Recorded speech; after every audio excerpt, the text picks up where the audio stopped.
Perdón, voy a poner de nuevo. En nombre de las mujeres del país iniciamos la sesión de la Comisión Especial de Mujeres y Igualdad de Género. Queremos primero que nada pedir las excusas por el breve retraso. Lamentablemente la Comisión de Vivienda, que sesiona en esta misma sala, previo a nuestra comisión, se alargó un poquitito.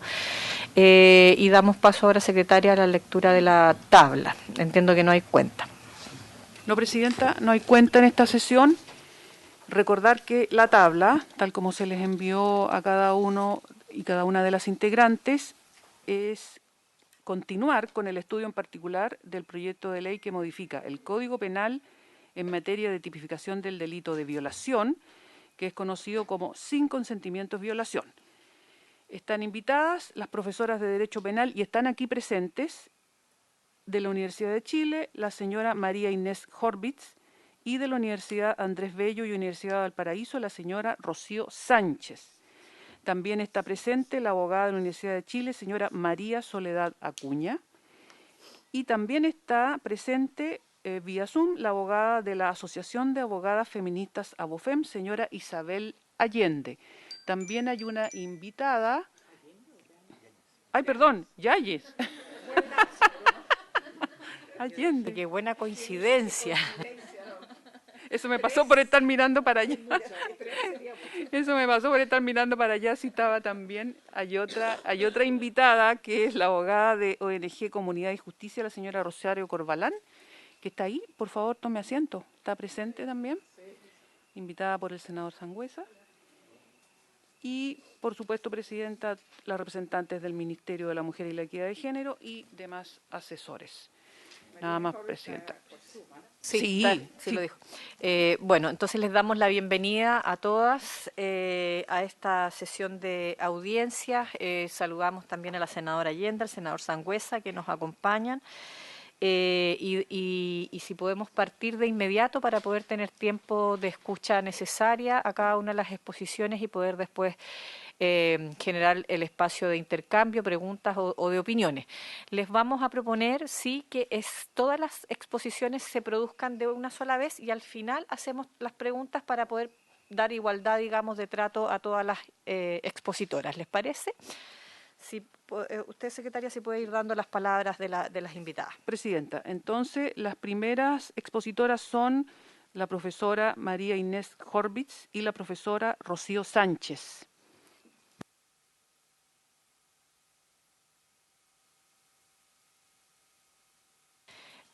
Pudiéramos generar como propuesta primera, si les parece, profesora María Inés, unos 10 a 12 minutos por cada una de las exposiciones. Son 4 exposiciones, independiente de la cantidad de integrantes de cada una de esas exposiciones, ¿no? Para que pudiéramos luego dar espacio al intercambio, si les parece. Muy bien, muchas gracias, señoras senadoras y señor senador y miembros de la comisión. Muchas gracias por la invitación.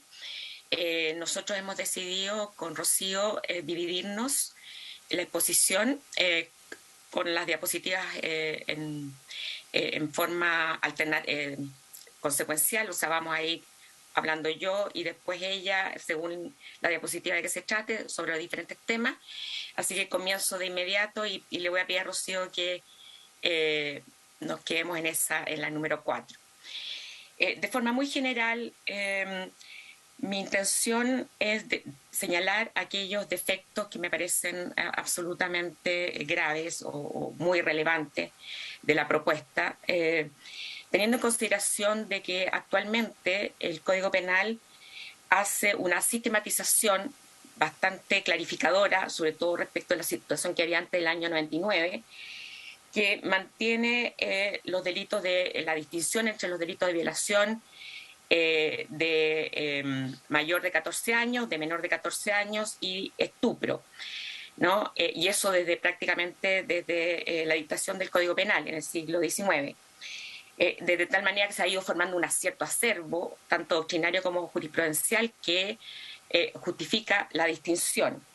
Desde la primera perspectiva es respecto a los problemas de carácter técnico que afectan además el principio de legalidad. Desde el punto de vista del mandato de determinación o taxatividad de las distintas hipótesis típicas. Es decir, es muy importante en derecho penal, como es sabido, que esté lo más detallada y precisamente establecida la descripción típica, de tal manera que no haya problemas para el juez o el adjudicador para su interpretación, sobre todo cuando se innova de manera tan importante en la materia. Así, por ejemplo, uno ve que se habla de fuerza, intimidación o coacción, o de coacción e intimidación respecto de una de las circunstancias del delito de violación, en circunstancias que está bastante asentado en la doctrina y en la jurisprudencia, que la fuerza y la intimidación son formas de coacción, es decir, son especies de coacción. Poner la coacción junto con la fuerza o la intimidación o la violencia y la intimidación significa entonces de dibujar el sentido bastante claro que tienen esos dos medios comisivos, no solamente en el delito de violación, sino que también en el delito de robo y en otros tipos penales. Por lo tanto, si se quiere innovar, yo creo que lo correcto sería hablar de coacción mediante violencia o intimidación, ¿no es cierto?, valerse de violencia o intimidación, pero no utilizar, ¿no es cierto?, de modo indistinto todas estas diferentes conceptos que están bastante claros en la doctrina y en la jurisprudencia.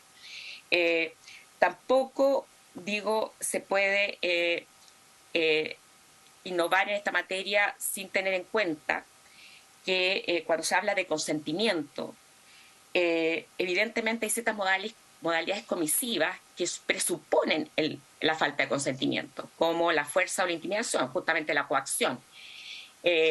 Evidentemente, en esos tipos penales, como en el robo también, no se pone el que sin el consentimiento del dueño, ¿no es cierto?, se le sustraen o se produce la apropiación de la especie por parte del autor, porque se presupone de que si hay violencia o intimidación no hay consentimiento. Entonces, es muy importante tener claro la forma en que se redactan los tipos penales, porque en definitiva si lo que se trata es clarificar el hecho, como en el caso de la manada, de que la falta de resistencia o oposición de la víctima o la pasividad de la víctima no significa consentimiento, entonces lo correcto a nuestro juicio sería, en vez de introducir este tipo de cláusulas dentro de la descripción típica, es poner una cláusula al final, como la que se propone en nuestra propuesta que también fue entregada a la comisión, de tal manera que una cláusula especial que también se haga cargo del hecho de que sean más de 2 personas las que intervengan en el acto sexual, dejaría por lo menos a salvo problemas interpretativos que se pudieran dar respecto de otras figuras penales que también contemplan las mismas modos comisivos. Por último, en relación a la refundición del delito de violación del 361 con el 365 bis, que desde luego fue incorporado después en el año 2004, ¿no?, por el caso de la Jimita Bueno, y donde en definitiva se plantea la misma pena que la violación propiamente tal, digamos, que podríamos llamar violación grave o violación impropia. En el 365 bis no tenemos ningún problema porque el disvalor de injusto, el disvalor de acciones es el mismo, conforme a las penas que se previeron en su momento. Lo que nos parece problemático es refundir el estupro, que claramente siempre ha tenido un disvalor de injusto menor que la violación, refundirlo con la violación en los mismos términos y además incluir dentro del mismo tipo penal el caso de la violación de menor impúber, es decir, de menor de 14 años. No hacer estas distinciones que son absolutamente relevantes para el intérprete, además de afectar el principio de proporcionalidad, nos parece contraproducente, porque en definitiva los jueces que ya tienen interiorizado este acervo, que tiene ya tiene más de un siglo, evidentemente va a generar el efecto, yo creo, negativo de que van a tender a no aplicar el tipo penal, los tipos penales que tienen las mismas penas que otras hipótesis que son bastante más graves. Por eso creo que además el hecho de prever el estupro también sin límite de edad, es decir, en nuestra disciplina se hace una distinción bastante neta entre una protección que se da para cualquier víctima de un delito sexual cuando se realiza mediante medios coactivos graves o abuso grave respecto a aquellos que son considerados menos graves, ¿no? Porque se reconoce además de que esa víctima puede dar su consentimiento, o sea, tiene autodeterminación sexual y por lo tanto a partir de los 14 años esa protección debe ser atenuada respecto de la que se realizan a través de medios coactivos o abusivos graves. Y por lo tanto, lo que proponemos básicamente es mantener la distinción entre los tipos penales y, si se quiere, aumentar las penas según la edad o los medios comisivos, pero no refundir el estupro con la violación bajo ningún punto de vista, y esa es nuestra propuesta, que en mi particular posición, Rocío dará la suya, a mí me gusta la alternativa C del artículo 363 que le enviamos, porque ahí queda muy claramente la distinción de pena entre el abuso menos grave, que constitutivo de estupro, respecto de mayores de 18 años, de menores púberes entre 14 y 18 años, y a salvo la situación del menor de 14 años, que siempre será constitutivo de un delito sexual, ya sea violación, estupro u otro. Por otro, y para terminar, finalmente, y pido excusas si me he excedido a Rocío, sobre todo, el tema que yo creo que se va a hablar bastante, que es el hecho de aumentar la protección a título de estupro o de violación, ¿no? Según como que la regulación a las mayores o a las personas mayores de 18 años es problemático porque en definitiva comunicativamente lo que se está indicando es que la mujer ya no tiene plena autonomía sexual, que formas de consentimiento que tradicionalmente han sido aceptados culturalmente ahora pueden ser considerados incluso típicos, porque no está clara la expresión de consentimiento de la víctima. Se evalúa, yo creo, el consentimiento de las mujeres adultas con una consecuencia de infantilización de la mujer, sobre todo, ¿no es cierto?, que es, yo creo, algo que nosotros no queremos justamente promover. Creo que hay que tener mucho cuidado en ese punto de vista. Y muchas gracias, le doy la palabra a Rocío. Muchas gracias a la comisión por aceptar nuestra presentación, por su intermedio, presidenta. También saludo a los senadores presentes y a la Secretaría Técnica para dar una concreción a las ideas que planteó la profesora Horvitz. Quisiera que pudiéramos revisar la presentación, en particular señalar que refundir el actual artículo 365 bis en el propuesto artículo 361 es algo que nos parece del todo razonable, pero las dificultades surgen cuando empezamos a revisar la redacción. Y sobre eso quisiera hacer una acotación que dice relación con comprender la importancia de cada una de las palabras que van construyendo los supuestos típicos. En el siguiente sentido, no es que uno quiera o tenga una vocación demasiado excesiva por mantener formas tradicionales, sino que pensando en cómo razonan los operadores del sistema, tanto jueces, defensores, profesionales en general, fiscales, es importante utilizar palabras sumamente precisas para no generar nuevos problemas y situaciones de incerteza. Y en ese sentido, la coacción es un término súper complicado de utilizar acá, si bien lo que se busca, entendemos, es dar un reforzamiento a la propuesta. Si pensamos en la coacción, rompemos toda la forma en que comúnmente se ha entendido este tipo de presiones sobre la voluntad de las víctimas para romper y anular su voluntad. Y no solamente hacemos una alteración en esta familia de delitos, sino que en todos los tipos penales, sistemáticamente en el Código Penal, en los que se reconoce la coacción como una modalidad o un elemento importante para configurar la violencia o la intimidación. Entonces, esto además genera un problema con el delito propiamente tal de coacciones que está en el artículo 494, número 16. Es decir, esta idea muy bien inspirada trae defectos sistemáticos no solo para la violación, sino que también en otros títulos del Código Penal, porque si antes no estaba y ahora está, uno se pregunta, bueno, ¿cuál es el nuevo sentido? Si nunca ha estado y por qué ahora está, además, tiene un nuevo significado, y eso es un problema operativo concreto. Además, también la coacción presenta el problema de que su ubicación sistemática, cuando se hace referencia a la coacción en personas que no pueden, están incapacitadas de defenderse o plantear su consentimiento, genera la consecuencia de que inmediatamente, estando presentes 2 o más personas, va a haber una coautoría, siendo que con eso se pierde la esencia de la coacción, que en el fondo es resguardar la voluntad de las mujeres y, en definitiva, entender que su voluntad ha sido doblegada por la fuerza física o la intimidación con las amenazas. Por lo tanto, nosotros aquí también hacemos una propuesta que lo que busca es hacer una separación, entendiendo que este hecho tan grave, que es que una mujer sea agredida sexualmente con varias personas presentes, sea interpretado de forma tal que abarque el sentido, la esencia de esta vulneración en su voluntad, pero que además pueda ser aplicado no solo a los casos de persona privada de sentido o incapacitada para defenderse, sino que también se puede interpretar extensivamente a aquellos casos en que hay vis compulsiva, es decir, las hipótesis del número 1 que quedan fuera por la ubicación sistemática de esta cláusula problemática de la coacción. Y también hacemos una propuesta en esa misma disposición para sacar de ese numeral la falta de consentimiento y trasladarlo al final, de manera que sea una disposición que se pueda aplicar a todas estas figuras penales y no solo sea específica para esa modalidad de cumplimiento, de manera de captar la esencia de todos estos problemas que aquejan a las mujeres cuando son agredidas de esta forma.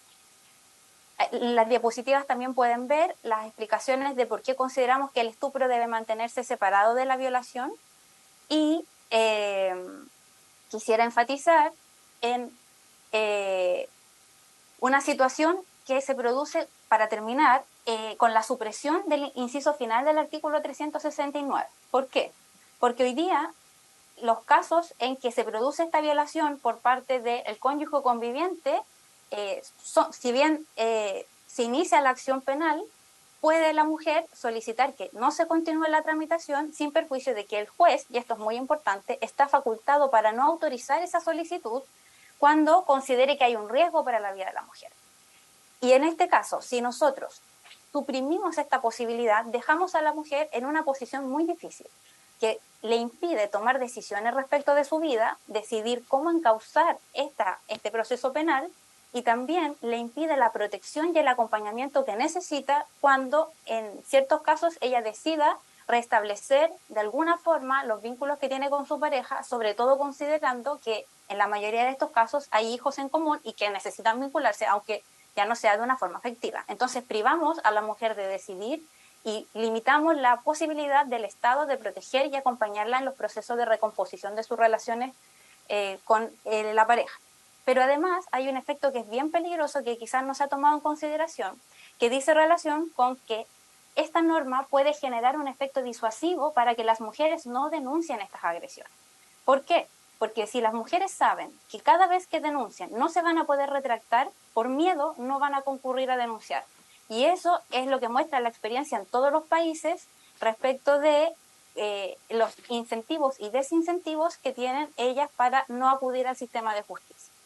Y además, finalmente la norma tiene un problema porque parte de la base de que todas las violaciones que ocurren en las relaciones de pareja se desarrollan en un escenario de violencia doméstica o violencia intrafamiliar o violencia contra la mujer, cuando podría ser perfectamente una situación particular, pero que lamentablemente por cruzar fenómenos, por mezclar ambos hechos, se pierde el sentido de la disposición. En definitiva, a nosotros nos parece del todo valioso tratar de resolver problemas concretos que dicen relación con limitar el consentimiento de la mujer o anularlo, más bien dicho, por este tipo de agresiones. Sin embargo, creemos que esta comisión es una comisión especializada en los derechos de las mujeres, especializada en materia jurídica, que tiene todas las competencias técnicas para perfilar estos objetivos y plasmarlos en los cuerpos normativos, de manera de mejorar la redacción en aquellos aspectos en que amerita una mayor precisión, una reubicación sistemática, de forma de conseguir los efectos que se desean sin provocar consecuencias indeseadas. Respetando la libertad de la mujer, su autonomía y, en definitiva, el derecho a gobernar su vida de la forma que ella decida. Creo que con eso recogí las observaciones y muchas gracias por la posibilidad. Muchas Muchas gracias, profesoras María Inés y Rocío Sánchez, ¿no? No está Rocío Lorca. Ya, muchas gracias. Le damos... Presidenta, a continuación, la abogada de la Universidad de Chile, señora María Soledad Acuña. Por favor, María Soledad. Buenos días. Bueno, por su intermedio, Presidenta, y agradeciendo la invitación, quería saludar a las personas integrantes de la comisión y vengo a exponer en nombre de la Coordinadora Transversal de Mujeres Organizadas, proponiendo como agravante del delito de violación por alevosía el hecho de que sea cometido por conviviente o cónyuge. Bueno, a partir del estudio de esta posibilidad de establecer la alevosía como agravante de responsabilidad penal en el delito de violación, consideramos que no solo es pertinente sancionar este hecho, sino que es urgente. Y usamos esta palabra porque su tipificación a través de esta agravante nos permite destapar esta situación que más que un acto o agresión en específico, es un conjunto de hechos, actos y maniobras que llevan progresivamente a la mayor indefensión posible de la víctima y que se han invisibilizado por completo. Con motivo de la realización del presente documento, junto a Daniela Sarintag Rojas Cornejo, coautora del texto que presentamos a la senadora Pascual, nos propusimos realizar el ejercicio de hablar este tema junto a familiares, compañeras feministas y otros círculos de mujeres. Los relatos recogidos nos llevan a la conclusión de que la inclusión de esta agravante nos permitirá, por una parte, desnaturalizar muchos hechos tolerados y entender la gravedad que revisten, comprender la complejidad, la serie de patrones y actos de parte de la agresión que llevan a poner a una persona en el rol de víctima y ver que es una verdad de la que muy pocas, mujeres en este caso, se libran. Y finalmente aceptar que si no se diferencia de la violación, si no se castiga particularmente, seguirá quedando en silencio y en impunidad, por lo que se debe reconocer que sí es un delito.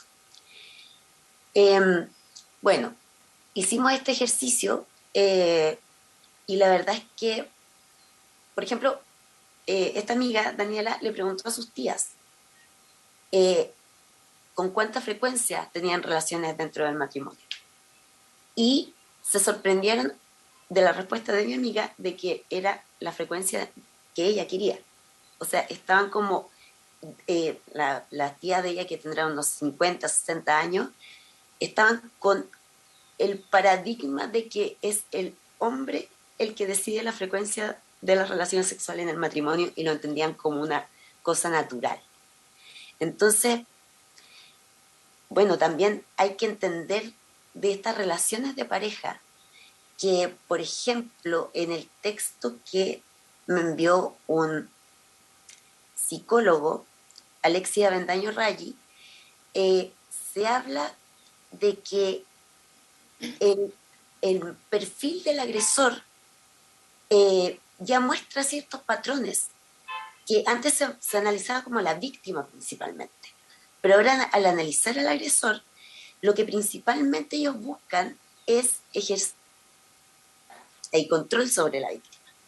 Entonces no es un hecho particular que se sanciona, sino que es toda esta serie de hechos que están en un documento que envié, pero en virtud del tiempo no puedo repetir tanto, pero que es, por ejemplo, alejar a la víctima de su familia, empezar a controlar su rutina y ya, si bien no podemos en este periodo de tiempo todavía revelar todas las conductas que constituyen este maltrato que es progresivo, sí vemos señales claras de una serie de hechos que se repiten y que van propendiendo a la mayor indefensión de la víctima. Si me esperan un poquito. Acá.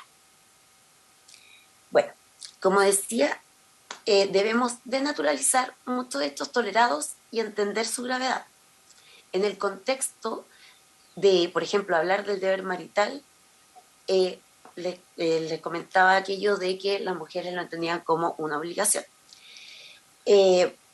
Las mujeres no saben que son víctimas de un delito porque obviamente lo que no se habla, no existe, y más en derecho penal, que sabemos que si el delito no está tipificado, no existe, y se entiende como algo normal. Como decía, que existen patrones que podemos distinguir en el agresor y que son mucho más complejos en el tema de violencia intrafamiliar, porque vemos que el agresor progresivamente va poniendo a una persona en rol de víctima. Entonces antes se ponía mucha atención en la víctima, como que ciertas mujeres podíamos ser víctimas, pero la verdad es que el patriarcado, que tiene más de 7.000 años, está tan internalizado por nosotras, y las relaciones de poder que se han infiltrado en nuestra intimidad las tenemos naturalizadas, así que todos y todas hemos aprendido que al relacionarnos uno va a aplastar al otro, y lo empezamos a entender como normal. Además que en este maltrato, que es progresivo, insisto, bueno, se va como debilitando a la víctima, y lamentablemente estos patrones, nosotros empezamos como a seguir ciertos patrones dentro de la relación de maltrato, donde se engaña también a la víctima, y existe todo este ciclo que Leonard Walker relata en The Battered Woman Syndrome, sobre la dinámica interna que no le permite a la mujer tampoco saber que está siendo víctima de maltrato. Y bueno, lo que proponemos en particular es que se agregue, lo estoy buscando, un inciso final en que, bueno, se acepte como agravante, pero otra cosa que siempre, y con esto termino, siempre tenemos susto en avanzar en estos temas, como pensando que son una moda o que estamos exagerando, y la verdad es que ese es el patrón que tenemos que cambiar, porque hemos sido una, entre comillas, minoría, que no somos minoría, somos más del 50% las mujeres, sistemáticamente maltratadas, y reconocer un delito no va a activar un ánimo de venganza nuestro, para nada. Es reconocer una realidad. Y nosotras no vamos a recurrir al sistema y no sé, denunciar todo lo que pase, porque eso es muy, Si puedes muy redondear la idea, por pequeño. favor, María Soledad. Sí, sí, el porcentaje de denuncia falsa es muy pequeño. Y tenemos que cambiar este pensamiento de que estamos yendo muy al extremo y que nos vamos a aprovechar de las cosas, porque eso es pensar de que las mujeres no estamos completamente conscientes de nuestros actos, y eso tiene que cambiar. El paradigma de que somos iguales y que actuamos como adultas. Muchas gracias, María Soledad. Secretaria, por Presidenta, favor. sí, a continuación está para hacer su exposición la abogada de la Asociación de Abogadas Feministas, señora Isabel Yáñez. Buenos días, muchas gracias, agradezco la invitación, agradezco a la representación de AOFEM la invitación a exponer sobre este proyecto. En términos generales, como asociación valoramos positivamente la atención que se ha suscitado en el último tiempo en torno a las distintas formas de violencia de género que sufrimos las mujeres cotidianamente, que se manifieste preocupación al respecto y que el Congreso pretenda tomar medidas para prevenir y erradicar dicha violencia. Sin embargo, nos preocupa asimismo que la forma de enfrentar la violencia de género sea a través de reformas punitivistas, que se ha mostrado que sus efectos en materia de prevención y protección son muy limitados, lo que la transforma en una herramienta ineficiente. La intervención del derecho penal en materia de violencia contra las mujeres es relevante para que dicha violencia sea adecuadamente sancionada, pero en materia de prevención de la violencia contra las mujeres juega un rol absolutamente secundario. Simplemente reacciona cuando los mecanismos de prevención ya han fallado. Además, el derecho penal produce en sí mismo efectos nocivos y criminógenos, por lo que debe recurrirse a él con especial cuidado. Proyectos como este, que pretenden intensificar la respuesta punitiva para ciertos delitos, difícilmente contribuirán de manera efectiva a la prevención y erradicación de la violencia de género, por lo que deben ser evaluados según objetivos bastante menos ambiciosos. La pregunta central es si consagran de manera adecuada las conductas que nos parece que merecen ser sancionadas y si asocian a estas conductas penas proporcionadas a su gravedad. Bajo esos criterios, valoramos las intenciones que subyacen al proyecto, pero este presenta deficiencias importantes que es necesario que sean subsanadas. Tanto la moción por la cual se presentó este proyecto como la discusión que tuvo lugar en la Cámara de Diputadas y Diputados en el primer trámite constitucional, quedó a manifiesto que uno de los criterios orientadores de esta propuesta es la consolidación de un sistema de delitos sexuales que tenga su foco puesto en la vulneración de la autonomía e indemnidad sexual. En este sentido, se enmarca también la reciente derogación del artículo 365 del Código Penal, que criminalizaba el acceso carnal homosexual a una persona entre 14 y 18 años consentido por esta, vulnerando la autonomía de los adolescentes. Dado que este es un artículo que ya se encuentra derogado, habría que suprimir de este proyecto la disposición que propone su derogación. También desde el punto de vista del foco puesto en la vulneración de la autonomía e indemnidad sexuales, nos parece correcto que se proponga la derogación del artículo 365 del Código Penal, que tipifica el delito de incesto. Hay un consenso bastante amplio en la doctrina en torno a que este sería un delito sin víctima, pues no se requiere para su comisión que concurra ninguna circunstancia que haga que la relación sea abusiva. Por lo mismo, es una figura que solo busca resguardar un determinado orden de moralidad sexual, lo que no es consistente con los principios mínimamente liberales que orientan nuestro ordenamiento jurídico.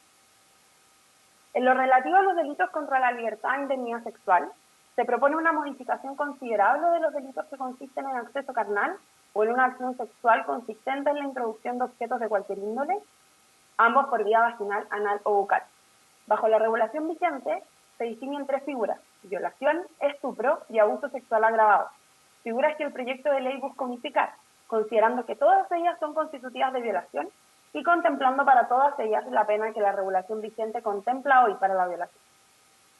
En cuanto al inciso primero del propuesto artículo 361, en primer lugar nos parece adecuado que el abuso sexual agravado, consistente en la realización de una acción sexual consistente en la introducción de objetos de cualquier índole, por vía vaginal o anal, se contemple como un delito de violación. Bajo la regulación vigente, cuando concurren las circunstancias de la violación, para el abuso sexual agravado se contempla la misma pena que para la violación, lo que muestra que la ley ve ambas figuras como equivalentes en lesividad y es apropiado en términos simbólicos que tales agresiones sean llamadas también violación. Sin embargo, y pese a que la regulación vigente contempla en esta figura también la introducción de objetos vía bucal, creemos que sería bueno que esta última conducta quede contemplada no como violación, sino como abuso sexual en los términos del artículo 366, por ser una conducta menos lesiva que la introducción de objetos vía vaginal o anal.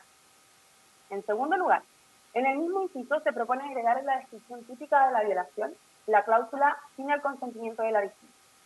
Si bien entendemos la importancia simbólica que tiene que se exprese que lo definitorio del injusto de la violación es la ausencia de consentimiento de la víctima, es fundamental que quede igualmente expresado que son las circunstancias listadas en el artículo 361 las que indican la ausencia de consentimiento, y no que la ausencia de consentimiento es un elemento distinto y adicional a dichas circunstancias. Esto porque si se considera en sí misma la ausencia de consentimiento como un elemento del tipo, se deja la puerta abierta para que en el proceso penal respectivo lo que se discuta sea precisamente si la víctima consintió o no, lo que puede redundar en cuestionamientos a la víctima y mayor revictimización. Por otra parte, y ahora en lo relativo a las circunstancias listadas, el proyecto equipara las circunstancias que bajo la regulación vigente hacen que el acceso carnal sea constitutivo de violación y las circunstancias que hacen que sea constitutivo de estupro, extendiendo además estas últimas al acceso carnal a una persona mayor de 18 años. Esto tiene dos problemas fundamentales. En primer lugar, equipara dos figuras que tiene sentido mantener diferenciadas por tener una lesividad distinta. Las circunstancias que bajo la regulación actualmente vigente hacen que el acceso carnal sea constitutivo de violación son circunstancias en las que no hay consentimiento en lo absoluto. En cambio, las circunstancias que bajo la regulación actualmente vigente hacen que el acceso carnal sea constitutivo de estupro son circunstancias en que hay algo así como consentimiento, pero que hacen que ese consentimiento se encuentre viciado y por lo tanto que no sea un consentimiento libre. Es razonable entender que en este segundo grupo de circunstancias la conducta es menos lesiva o menos grave que en el primer grupo de circunstancias, por lo que equipararlas en su gravedad y penalidad afecta a la adecuada proporcionalidad entre delito y pena. En segundo lugar, es problemática la extensión a mayores de 18 años de las circunstancias que bajo la regulación vigente hacen que el acceso carnal sea constitutivo de estupro. Subyace a la regulación actualmente vigente el reconocimiento de que la autonomía sexual se desarrolla progresivamente. Así, toda interacción sexual con una persona menor de 14 años es delictiva, pues se reconoce que antes de los 14 años no se tiene capacidad para consentir en una relación sexual. Luego, entre los 14 y los 18 años, cuando la autonomía sexual se encuentra en desarrollo, se reconoce que las y los adolescentes tienen capacidad de consentir en una relación sexual, pero que requieren de un mayor grado de protección frente a interacciones abusivas. Y por último, tratándose de personas mayores de 18 años, se reconoce que la autonomía sexual ya se encuentra plenamente desarrollada, y por lo tanto, la protección penal se ocupa solo de aquellas circunstancias en que no podemos reconocer consentimiento en lo absoluto. El proyecto equipara la protección penal dispensada a menores y mayores de 18 años, lo que desconoce la progresividad en el desarrollo de la autonomía sexual y redunda en una infantilización de las personas adultas, lo que conlleva una limitación de su autonomía. Como mujeres nos preocupa especialmente que se apruebe una regulación que, pretendiendo nuestra protección, termine reduciendo nuestros espacios de autonomía. En relación con lo anterior, el proyecto parece reflejar la idea de que cualquier forma de condicionamiento del consentimiento en la interacción sexual, aunque no haya coacción, hace que no haya consentimiento en lo absoluto y por lo tanto que haya violación. Sin embargo, nuestras relaciones sexoafectivas, sobre todo para nosotras las mujeres, se dan en un contexto de subordinación estructural. Pensar que solo es posible el consentimiento allí donde esa subordinación no existe, hace que el reconocimiento de nuestra autonomía sexual sea muy limitado, pues son muy pocos los casos en los que la relación sexual se dará en un plano de completa igualdad, y por lo tanto muy pocos los casos en los que la relación sexual no será delictiva. Por ejemplo, tratándose de personas adultas que se encuentran en una situación de especial vulnerabilidad, este proyecto podría determinar que no puedan tener relaciones sexuales no delictivas. En cuanto a las circunstancias que se proponen para el artículo 361, se propone agregar cuando exista coacción a la primera circunstancia, la que bajo la regulación vigente reza cuando se usa de fuerza o intimidación, lo que parece dar a entender que fuerza e intimidación son algo distinto de coacción. Pero en la reconstrucción sistemática del Código Penal, fuerza e intimidación hacen referencia a modalidades de coacción grave. Por lo tanto, nada agrega incluir cuando exista coacción. Además, hablar en este contexto de coacción a secas podría llevar a que se incluyan casos en los que esta coacción no es grave y que por lo tanto no suponen una lesión de la autonomía de la víctima en los mismos términos que la violación. Podría tener sentido considerar que en esos casos también hay un delito contra la indemnidad sexual, pero correspondería en todo caso que fuera considerada una figura menos lesiva que la violación. En la segunda circunstancia, la regulación vigente reza cuando la víctima se halla privada de sentido, mientras que el proyecto propone que reste cuando se aprovecha de la privación de sentido de la víctima. Esta modificación sería problemática, pues de aprobarse no bastaría para entender que hay violación que la víctima se haya encontrado privada de sentido, sino que sería además necesario que el autor se haya aprovechado de dicha circunstancia, lo que parece dar a entender que sería permitido acceder carnalmente a una persona que se encuentra privada de sentido allí donde no hay aprovechamiento de esa circunstancia. Sin embargo, debiera bastar que la víctima se encuentre privada de sentido para que no haya consentimiento y por lo tanto para que haya violación. Tratándose de la incapacidad para oponerse de la víctima, sí tiene sentido exigir que haya un aprovechamiento de dicha circunstancia, pues personas que, por ejemplo, por tener alguna discapacidad física grave no son capaces de oponerse, no son por eso incapaces de consentir en una relación sexual, y es una manera de reconocer esa autonomía el exigir que haya un aprovechamiento de tal incapacidad. Además, en esta circunstancia segunda se propone agregar que se entenderá especialmente que hay incapacidad o imposibilidad para oponerse cuando la víctima haya sido coaccionada por la participación de más de una persona en la perpetración de los hechos. Esto atenta por una parte contra la sistemática de las circunstancias del artículo 361, pues la incapacidad para oponerse de la víctima es una circunstancia distinta de la coacción, que se encuentra ya contemplada en la circunstancia primera. Pero además, es problemático entender que la sola participación de más de una persona en los hechos es suficiente para constituir coacción. Esto parece reflejar una visión conservadora de la sexualidad, según la cual nadie consentiría libremente en mantener una relación sexual con más de una persona. En el inciso segundo, se enumeran las circunstancias que bajo la regulación actualmente vigente hacen que el acceso carnal sea constitutivo de estupro, y se propone modificar la última de ellas, que bajo la regulación vigente reza cuando se engaña a la víctima usando de su inexperiencia o ignorancia sexual, y se propone que rece valiéndose de engaño. Sería importante precisar de mejor manera esta circunstancia, pues no es razonable que cualquier tipo de engaño sea suficiente para entender que hay un delito contra la indemnidad sexual. Debería ser un engaño que supone abuso de la inexperiencia o ignorancia sexual de la víctima, en los términos de la regulación vigente, o referido únicamente al modo de interacción sexual. Además, en las relaciones sexuales es común un consentimiento condicionado a expectativas que en muchos casos no se cumplen. Pretender que solo en los casos en que se cumplen esas expectativas la relación sexual no es constitutiva de delito, y que sí lo es cuando hay un engaño a este respecto, es pretender que vivimos en un mundo distinto del mundo en el que vivimos realmente. Se propone finalmente incluir un inciso final al artículo 361 en los siguientes términos. La mera inacción o falta de oposición de la víctima no constituye manifestación de consentimiento. La inclusión de este inciso, a partir de lo señalado en la moción y en la discusión en la Cámara, parece obedecer a la preocupación de que sería usual en la práctica judicial exigir resistencia física de parte de la víctima para tener por establecida la violación.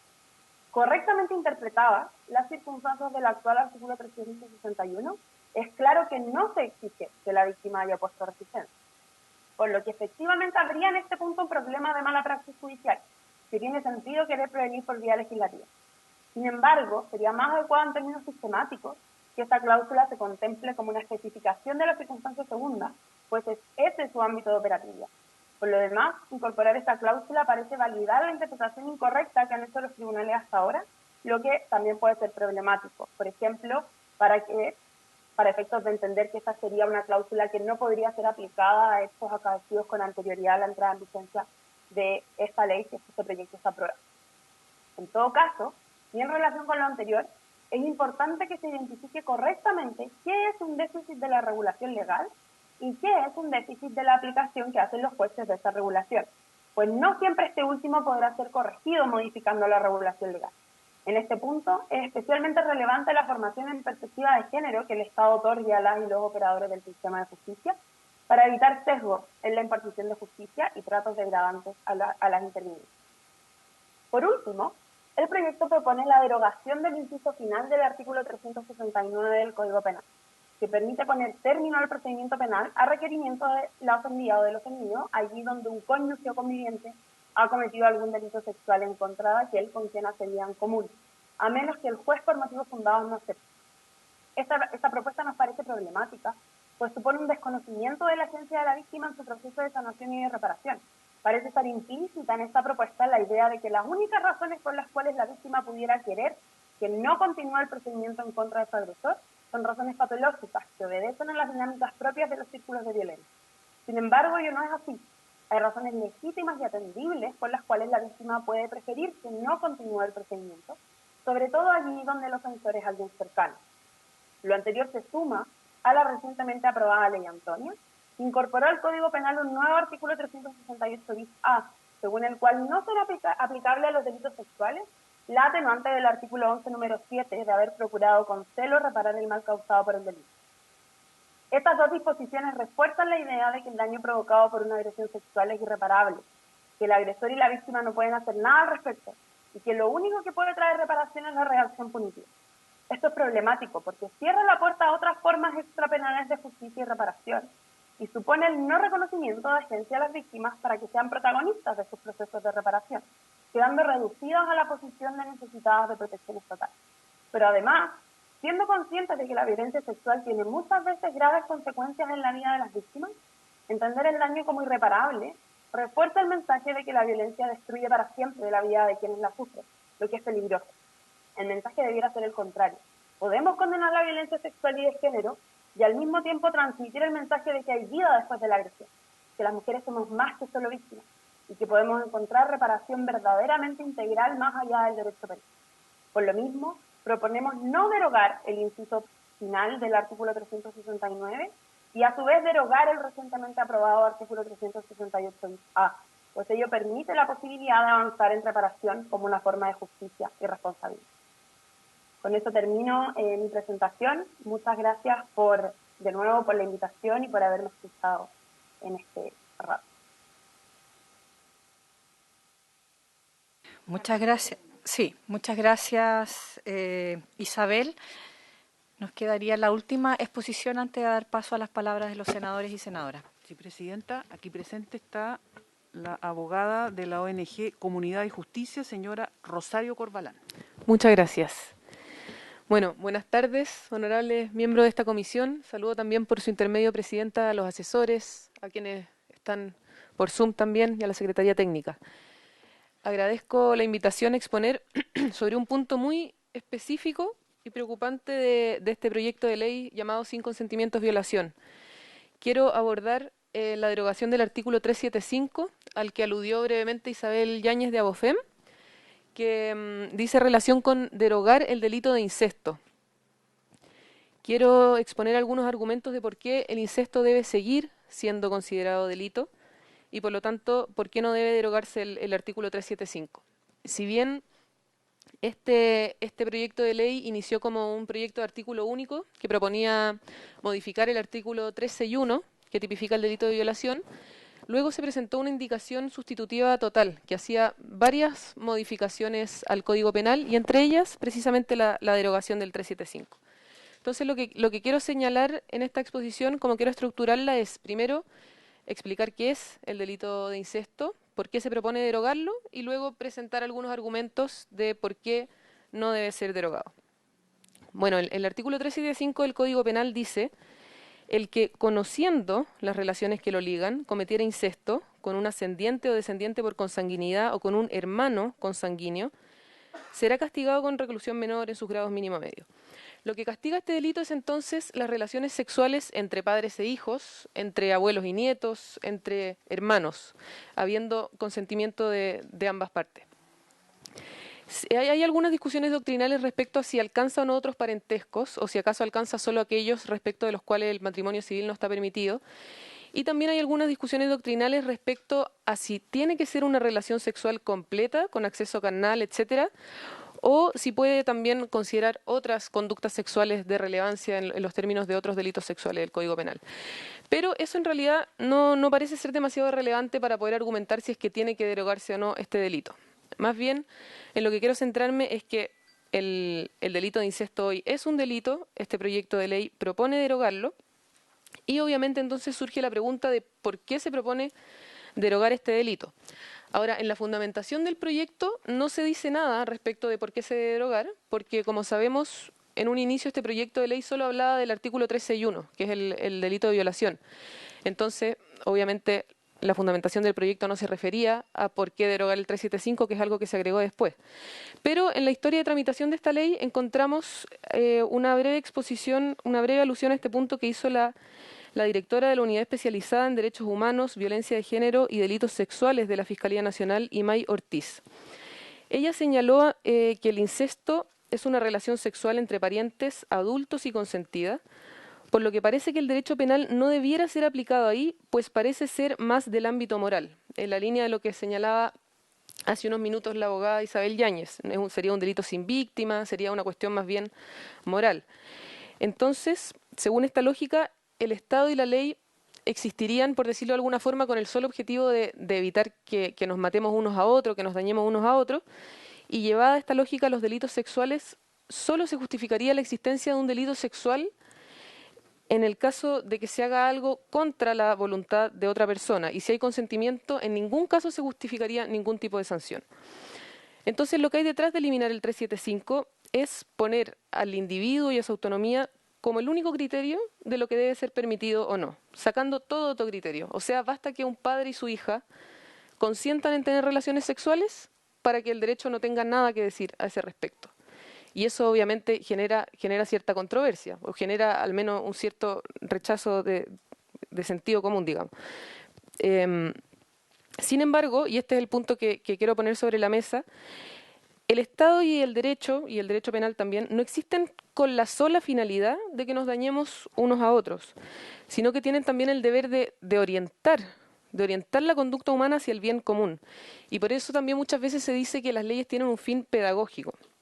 la autoridad, a través de la ley, en este caso el Congreso a través de la ley, nos pueden decir algo, les pueden orientar al pueblo respecto a lo que es bueno, a lo que es malo. Y la eliminación del delito de incesto parece ir en el sentido contrario, en el sentido de decirnos, mira, no hay nada de bueno ni de malo, no hay nada de desordenado ni de desordenado, no hay nada de conveniente ni inconveniente en que un padre tenga relaciones sexuales con su hija, un abuelo con su nieta o los hermanos entre sí. Y eso nos parece bastante preocupante. Por lo demás, respecto al ámbito moral, la palabra moral tiene muy mala prensa hoy en día, sobre todo en el ámbito político, pero en realidad la moral dice relación con determinar lo que es bueno y lo que es malo, y el derecho sí tiene mucho que decir a ese respecto, y de hecho lo dice. Por ejemplo, cuando sanciona o incentiva una conducta, lo hace muchas veces bajo ese entendimiento, que algo es bueno o es malo, en el caso, por ejemplo, del auxilio al suicidio, que puede ser consentido por la persona que se va a suicidar, y de todas maneras el derecho penal lo sanciona. Y cuando hablamos entonces de que una conducta es buena o es mala, ahí estamos hablando precisamente de moral, aunque esas palabras obviamente, como dije, generan distancia en la discusión pública. Y aquí cabría hacerse una pregunta, que es si acaso entonces yo estoy sosteniendo que todas las conductas buenas deben ser promovidas por el Estado y todas las conductas malas deben ser sancionadas. Y por supuesto que no. Sería absurdo, por ejemplo, sostener que yo sostuviera que hay que sancionar, no sé, hablar mal de otra persona o ser envidioso. No, son solamente aquellas conductas más graves, como ya especificaré más adelante. Y sobre todo el derecho penal tiene que ser muy cauteloso en este sentido porque, como sabemos, es una rama del derecho que actúa última ratio, o sea, es la última de las opciones posibles dentro de las opciones de intervención que tiene el Estado. Entonces, ¿cuáles son aquellas conductas en que sí debe intervenir el derecho penal? Son aquellas que, y esto ha sido ampliamente desarrollado por la doctrina, son aquellas conductas en que se atenta o se lesiona gravemente un bien jurídico. Dicho en palabras del profesor Cuello Calón, más específicamente dice que lesionan gravemente bienes jurídicos individuales o colectivos y ponen en peligro la vida social. Entonces, por ejemplo, en el caso del delito de homicidio, el bien jurídico protegido es la vida. En el caso del delito de robo o de hurto, el bien jurídico protegido sería la propiedad. Y en el caso del delito de incesto, al igual que en otros delitos, se discute cuál es el bien jurídico protegido. Algunos han dicho que es el orden biológico sexual, otros han dicho que es el orden de las familias. Se han dicho también otros, pero me voy a referir brevemente a esos dos. En el caso del bien biológico sexual, lo que se dice es que sería muy peligroso, por decirlo de alguna forma, ya que las relaciones sexuales entre parientes cercanos pueden dar fruto, pueden tener como resultado un embarazo y por lo tanto malformaciones biológicas. En realidad, ese argumento no parece muy convincente porque permitiría solo sancionar aquellas relaciones sexuales entre parientes que pueden tener como resultado un embarazo. No se podría sancionar, por ejemplo, una relación homosexual entre hermanos porque eso no puede tener como resultado un embarazo, o tampoco entre un padre y su hija adoptiva, porque ahí no tenemos el riesgo de la malformación biológica. Tampoco se podrían sancionar, por ejemplo, conductas sexuales que no sean una relación sexual completa con acceso carnal, porque de ahí tampoco puede salir un embarazo. Bueno, y además, en todo caso, el problema del incesto no es solo que eventualmente haya una consecuencia biológica, que es un embarazo digamos, que tenga como resultado que nazca una persona con estos problemas congénitos. El problema es el hecho mismo de que haya una relación sexual entre parientes. Por eso el bien jurídico protegido parece ser más bien el orden de la familia. Como sabemos, la familia es una institución reconocida y protegida por todo el ordenamiento jurídico, partiendo por el mismo artículo 1 de la Constitución, que la reconoce como núcleo fundamental de la sociedad. Entonces parece lógico que el derecho penal esté en armonía con el resto de las ramas del derecho, con la Constitución, con el derecho civil, y que vele por su bien.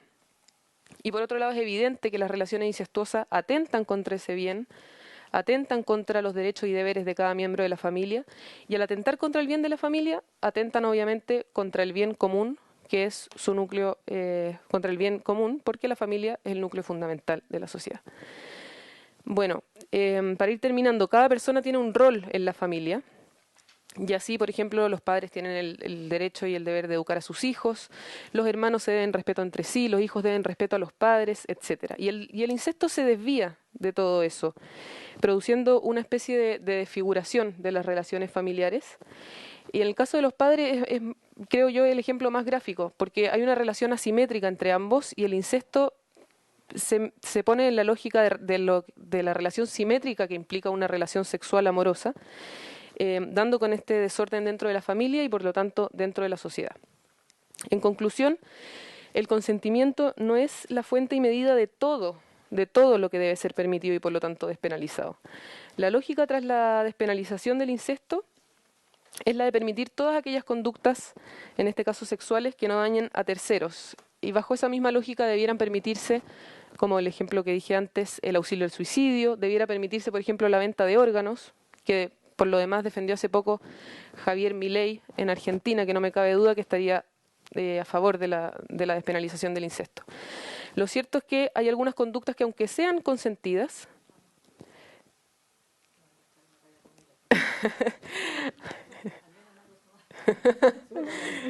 yo no estoy de acuerdo en general ni en específico tampoco en este tema. Lo cierto es que hay algunas conductas que, aunque sean consentidas por todos quienes intervengan, tienen que ser sancionadas por el ordenamiento jurídico, incluso por el derecho penal. Y dentro de estas conductas, creo, se encuentra el incesto, que atenta de forma especialmente grave contra el orden de la familia y, por lo tanto, contra el bien común. Muchas gracias. Muchas gracias, Rosario. Disculpe, era una broma solo para decir que estupendo que tengamos cosas en común contra Milei, que es un candidato muy complejo en Argentina. Antes de darle la palabra a los senadores y senadoras, me gustaría, pedirle a Isabel Yáñez, si nos puede, no se te olvide, por favor, compartirnos tu presentación, porque no tenemos respaldo de aquella. Todas las demás expositoras nos hicieron llegar sus presentaciones con antelación, entonces te lo agradeceríamos muchísimo. Le doy la palabra a las senadoras y senador. ¿Tienen alguna pregunta, consulta, opinión? Senadora Allende.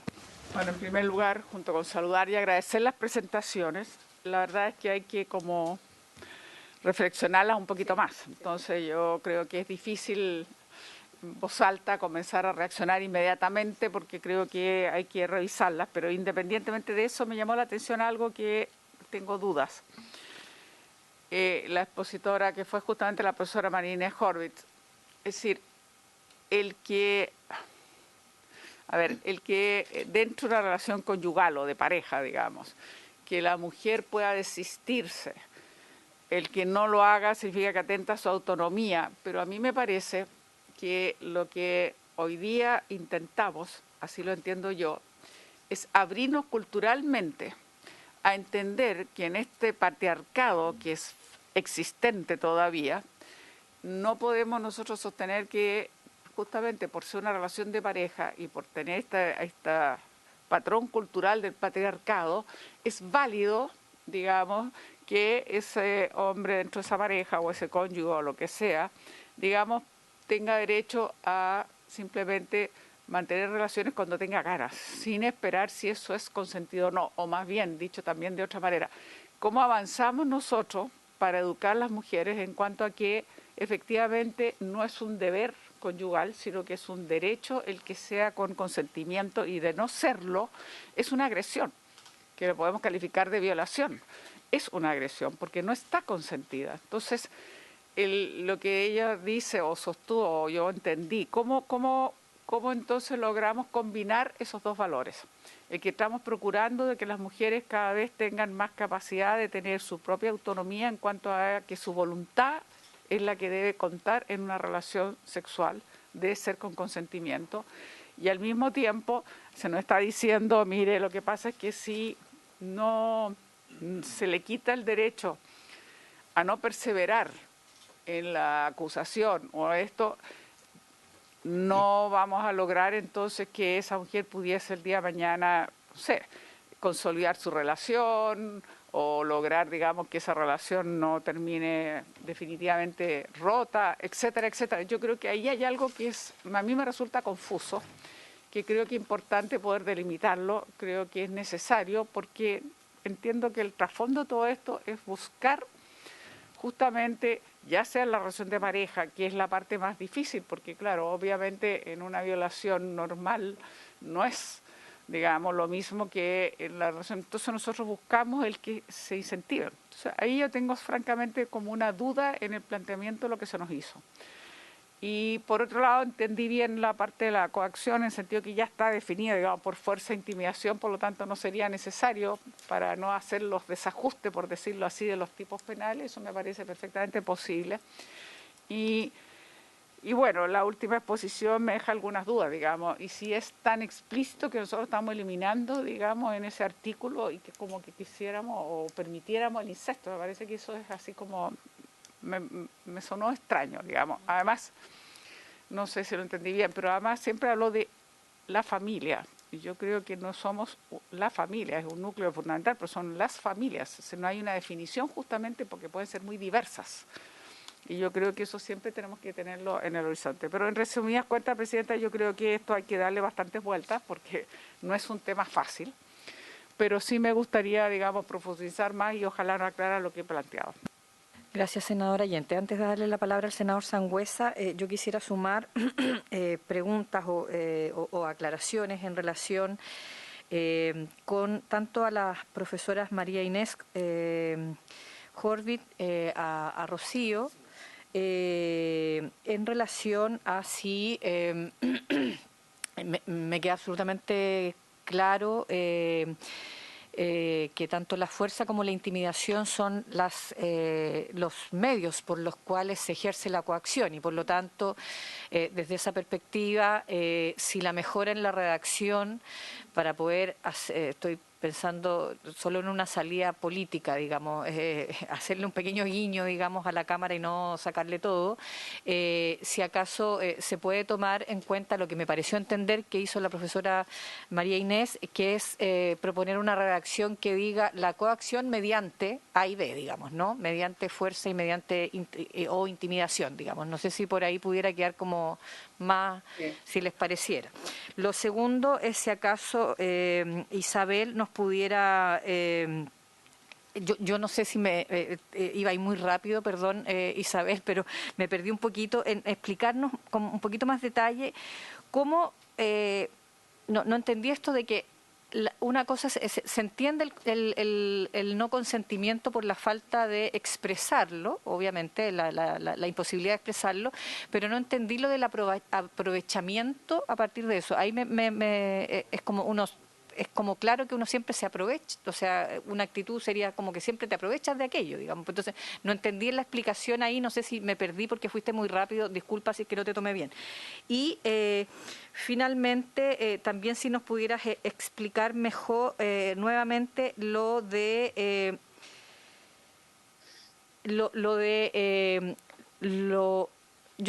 me pareció entenderte que planteaste que... no se debería innovar en materia de ponerse en el supuesto de que tienes que siempre demostrar que opusiste resistencia para que sea violación, porque en tanto eso actualmente está ok. Lo que pasa es que pudiera ser una interpretación errónea la de un juez o de una jueza si es que lo hiciera. Yo entiendo aquello. Sin embargo, por eso te pido mayor explicitación y explicación. Es sabido también, y al menos hemos recibido denuncias en nuestra, no solo ahora como parlamentaria, digamos, yo personalmente las recibí también cuando me ha tocado ser concejala, me tocó ser ministra también de la mujer, es que es incluso un argumento altamente ocupado por la defensa de los violadores. ¿No? Un caso sumamente emblemático de una chica que era parte de un equipo olímpico hace 6 años atrás. Y que esa fue la argumentación de la defensa. Entonces, si nos pudieras explicar un poquito más, porque a lo mejor podemos encontrar una fórmula que nos permita dar cuenta de mejor manera de esa hipótesis y a lo mejor reconocer que técnicamente puede estar mal resuelto en términos legislativos, pero entonces ahí buscar otra solución. Eso, senador Sangüesa. Después le damos las palabras a ustedes para que respondan. Gracias, Presidenta. Bueno, agradecer a todas las expositoras. La verdad es que después de escuchar las exposiciones, si tenía dudas respecto al proyecto, tengo más. Pero eso es bueno porque yo creo que contribuye al debate. Yo creo que ahí no hay una sola visión respecto a este proyecto y su diferente arista que tiene, desde lo que significa una posible violación dentro del matrimonio, que es una situación bastante compleja de determinar. Yo quisiera preguntarle, ya que creo que son todas abogadas las que han expuesto, desde el punto de vista de la tramitación en un juicio, ¿este proyecto de ley es tan viable como parece su título? Porque en el fondo a veces se generan sobre expectativas de lo que puede llegar a implicar un proyecto de ley.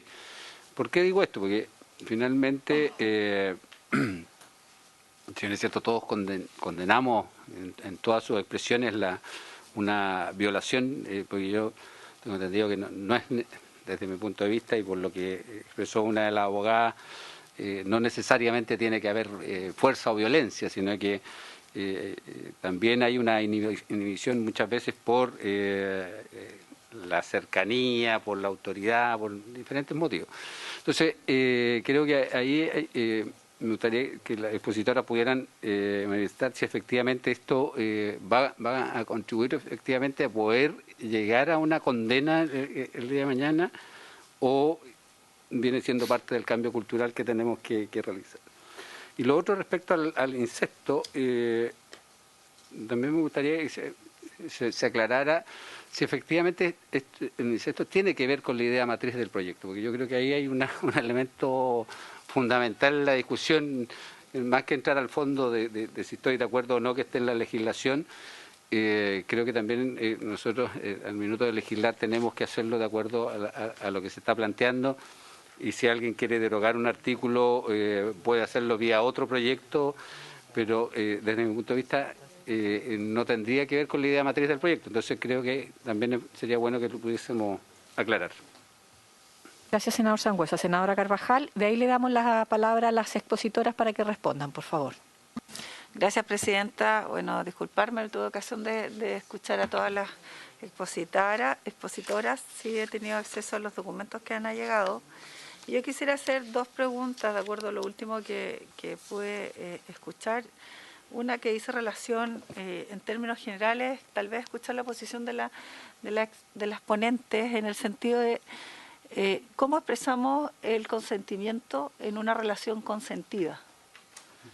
Me refiero, por ejemplo, en el caso de un matrimonio, un pololeo, etcétera.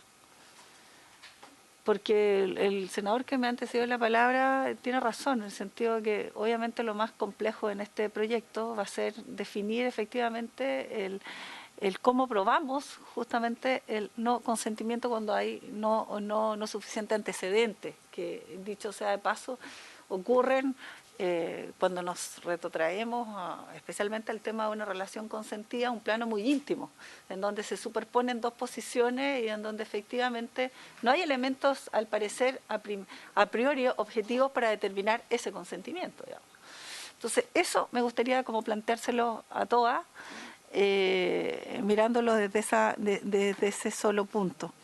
Y lo segundo, en relación a la indicación que aquí señalaba la última expositora, que incorpora el proyecto, que es justamente la derogación del 375, que es el delito de incesto.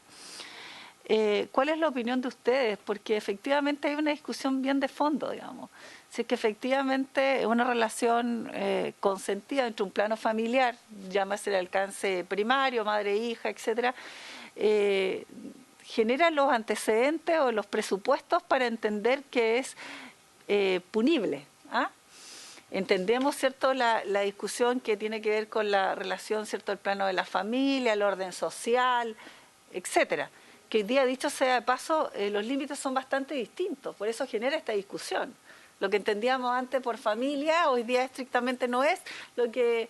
Y es más, cuando uno le toca estudiar el derecho civil en los primeros años, la definición de familia es como la que uno tiene 20 acepciones, digamos, y que no está clara. Entonces, en ese contexto, preguntarle a todas o a la que nos pudiera responder si eso está incorporado efectivamente como una indicación del Ejecutivo, como una indicación, parece que es una parlamentaria. ¿Qué opinión les merece a ustedes y cómo tratarlo, digamos? Porque efectivamente, vaya la opinión que cada uno tiene a priori, hay una discusión que es de fondo que es súper importante desmenuzarla. Eso, gracias. Muchas gracias. Quiero pedir el acuerdo para prorrogar por solo 10 minutos. No tenemos más tiempo para que nuestras expositoras puedan responder. Si me permiten tomar ese acuerdo, senadoras. Muchas gracias. Le damos en primer lugar la palabra a la profesora María Inés Horvit y después a Isabel Yáñez.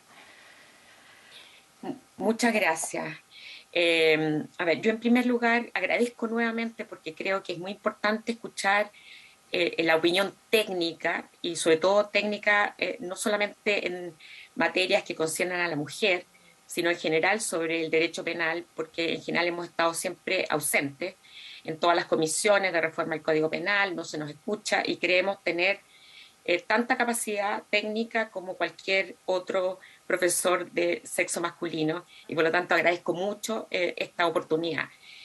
En segundo lugar, como digo y repito que mis opiniones son básicamente técnicas, las podría dar también en otros delitos y de la misma forma y no tienen que ver con una cuestión más bien ideológica. Trato de ser, sobre todo como profesora de Derecho Penal de más de 30 años, impartiendo clases en la Universidad de Chile, me parece muy importante tener argumentos de esa característica.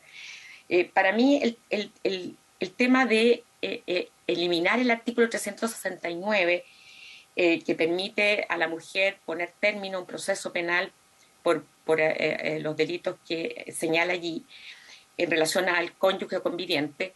Básicamente, senadora Allende, mi tema tiene que ver no con que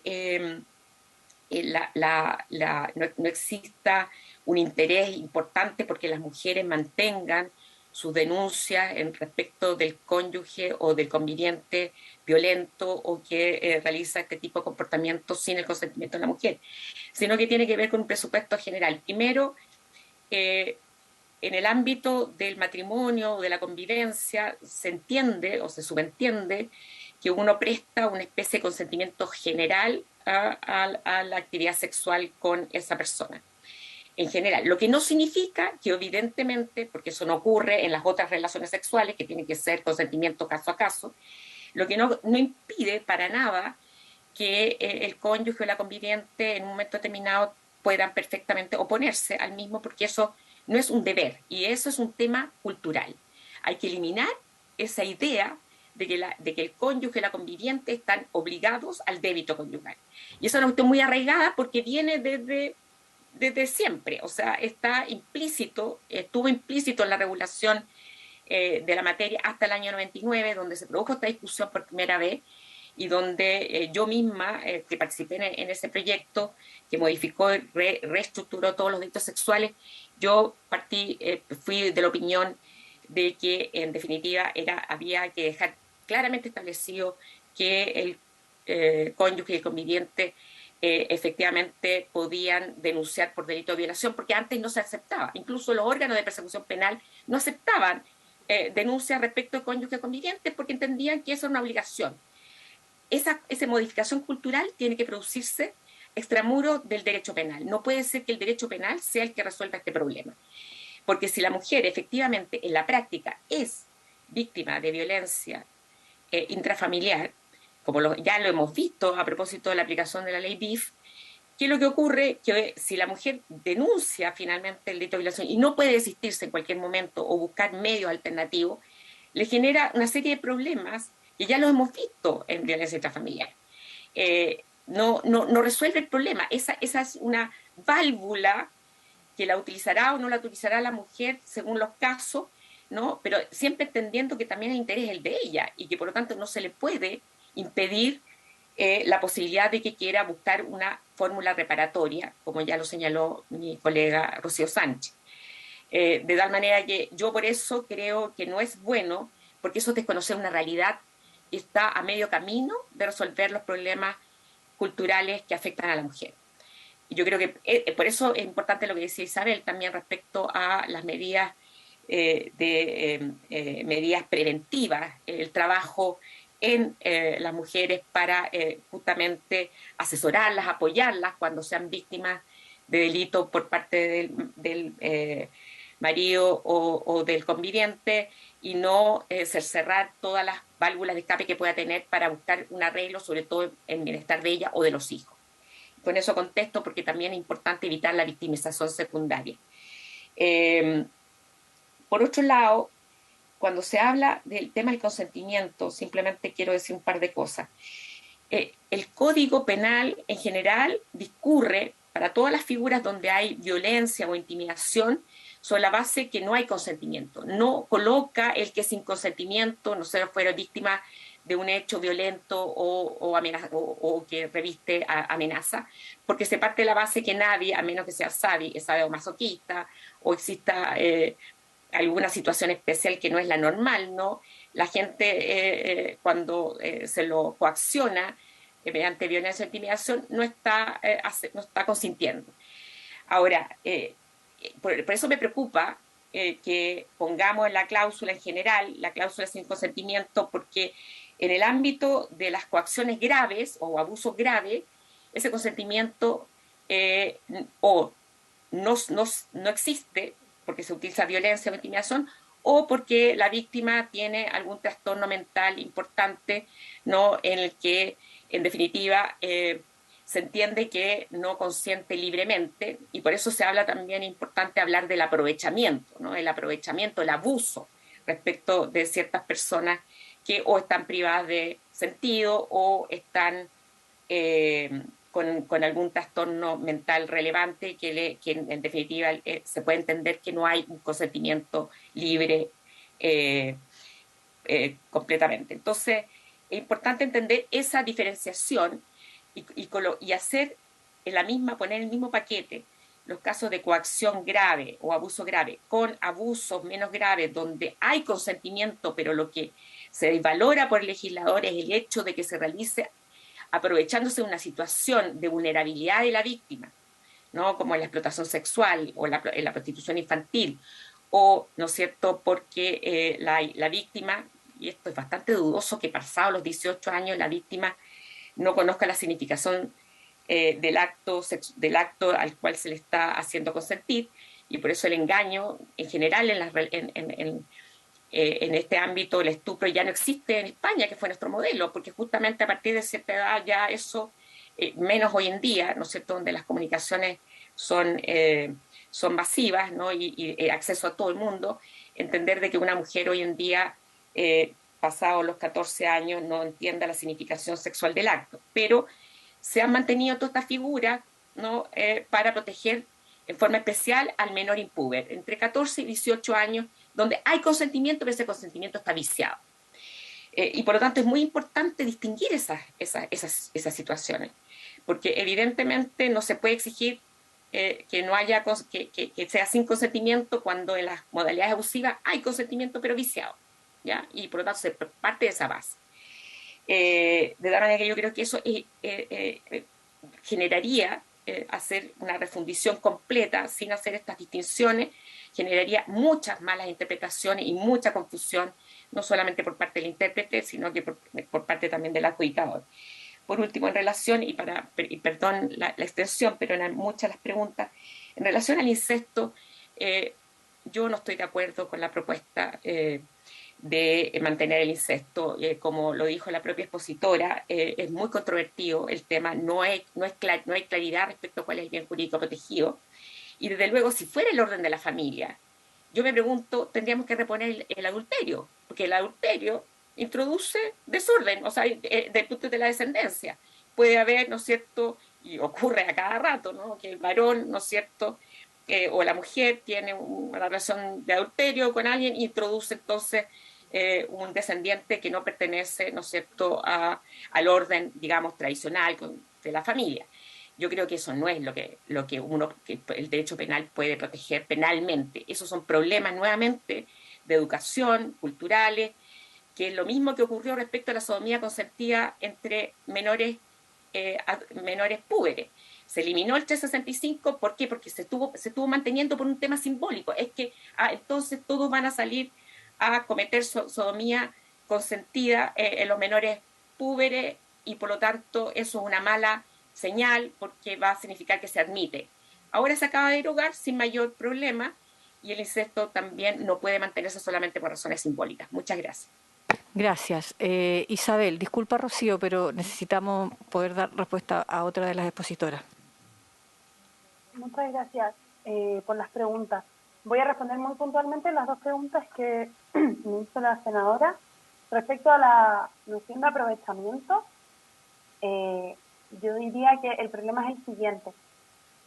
Cuando se exige aprovechamiento estoy buscando en la cita textual, cuando se exige que se aproveche de la privación de sentido de la víctima, parece estarse indicando, o más bien se está indicando que habría dos cuestiones distintas. Por una parte sería necesario que la víctima esté privada de sentido y por otra parte sería necesario que el sujeto se aproveche de esa situación. Y entonces, si es que lo que es constitutivo de delito es que el sujeto se aproveche de la privación de sentido de la víctima, entonces no basta que la víctima esté privada de sentido, porque conceptualmente sería posible que haya casos donde haya acceso carnal a una persona que está privada de sentido en la que no haya aprovechamiento. Y entonces yo diría que eso es problemático porque basta que la persona esté privada de sentido para que no haya consentimiento en la relación sexual. O sea, si es que un sujeto accede carnalmente a una persona que se encuentra privada de sentido, entonces eso debiera bastar para que haya violación y por lo tanto no tiene sentido exigir además que haya un aprovechamiento de esa situación. Cuando siempre que la víctima esté privada de sentido y se accede carnalmente a ella, hay violación. Y eso, por contraste, por ejemplo, a el caso de la incapacidad de la víctima para oponerse. No basta que una persona sea incapaz de oponerse a una relación sexual para que haya violación. Porque hay personas, y ese era el ejemplo que yo ponía, hay personas que, por ejemplo, porque tienen una discapacidad física, no son capaces, no tienen la capacidad física de oponerse a una relación sexual, pero no por eso no pueden consentir en una relación sexual. Y entonces sí, en ese caso es necesario no solo que se constate la incapacidad para oponerse, sino que haya un aprovechamiento de esa incapacidad. Porque hay casos en los que va a haber incapacidad para oponerse, pero no aprovechamiento, por ejemplo, porque la relación sexual es consentida. Eso no ocurre cuando la víctima está privada de sentido. Basta la privación de sentido y por lo tanto exigir aprovechamiento puede terminar siendo contraproducente porque transmite que habría casos en que pudiera haber acceso carnal a la víctima privada de sentido en que no haya aprovechamiento de esas circunstancias y por lo tanto que no serían delictivas, de circunstancias que ahí siempre debería haber delito. Y sobre el segundo punto, relativo a la cláusula